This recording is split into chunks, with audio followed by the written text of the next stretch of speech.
Assalamualaikum warahmatullahi wabarakatuh.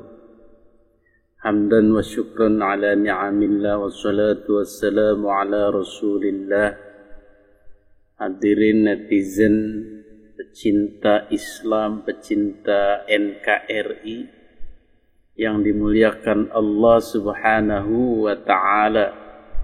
Masih seputar perjuangan kita meluruskan kembali Islam, meluruskan kembali hazanah keislaman NU yang sempat dicemari oleh doktrin-doktrin Islam keturunan, Islam klan, Islam zuriyah. Jadi doktrin ini sebenarnya berbahaya bagi agama Islam itu sendiri. Kenapa berbahaya? Karena Islam menjadi begitu sempit. Keagungan, keluhuran nama Kangjeng Nabi Muhammad sallallahu alaihi wasallam menjadi begitu sempit. Siapa yang mempersempit ini semua? Jawabannya adalah para habaib yang keterlaluan dalam memanfaatkan atau menggunakan nasab ini. Jadi bukan habib-habib yang tawadhu ya, bukan habib-habib yang tidak peduli dengan nasabnya, yang merasa sama dengan warga biasa atau umat biasa.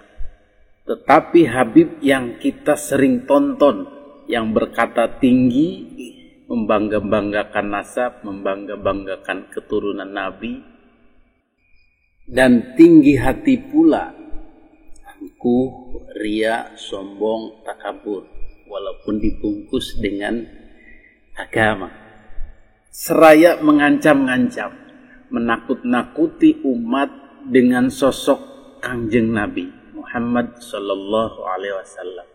Bagaimana yang terjadi di lapangan rupanya? Pertama begini, mereka mempolitisir atau mempelintir ayat Ahlul Bait, tentang Ahlul Bait. Sudah dibahas di muka di video sebelumnya. Ada ayat innama yuridullahu liyudhiba ankum rijsa ahlal bait wa yutahhirakum tathhira. Setelah kita periksa di dalam tafsir Ibnu Katsir, maka yang dimaksud ahlul bait di situ adalah keluarga Kangjeng Nabi waktu itu yang serumah dengan Kangjeng Nabi, yang satu lingkaran hidup dengan Nabi, yaitu Siti Fatimah, Sayyidina Ali, Sayyidina Hasan, Sayyidina Husain. Pada keterangan lain dimasukkan pula istri-istri daripada Kangjeng Nabi Muhammad sallallahu alaihi wasallam. Itulah Ahlul Bait. Jadi barang siapa yang menyakiti Ahlul Bait berarti menyakiti Nabi. Dan itu betul, terasa betul karena Nabi masih hidup, sedang dalam upaya perjuangan menegakkan Islam.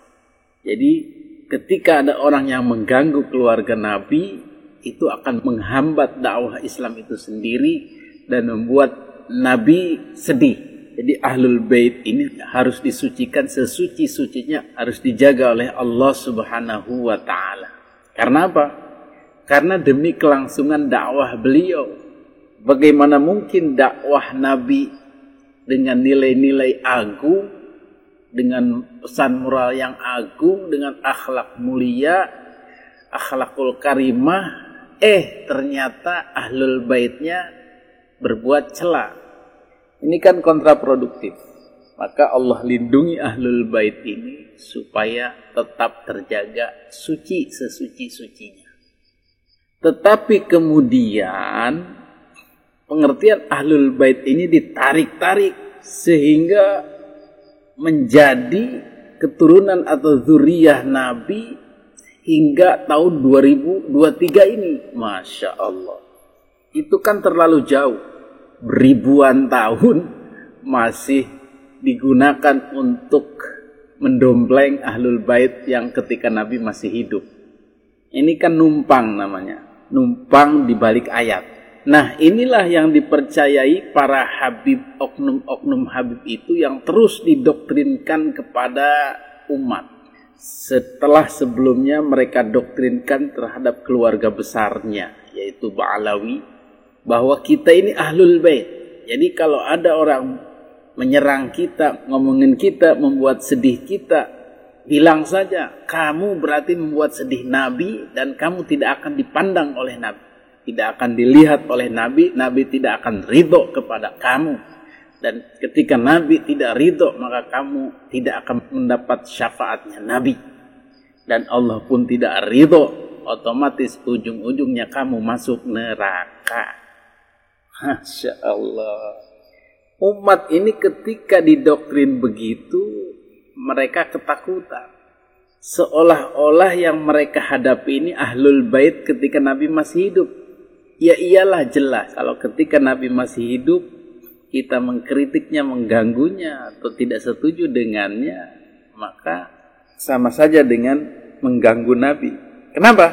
Karena ahlul bait itu perilakunya sama dengan Nabi.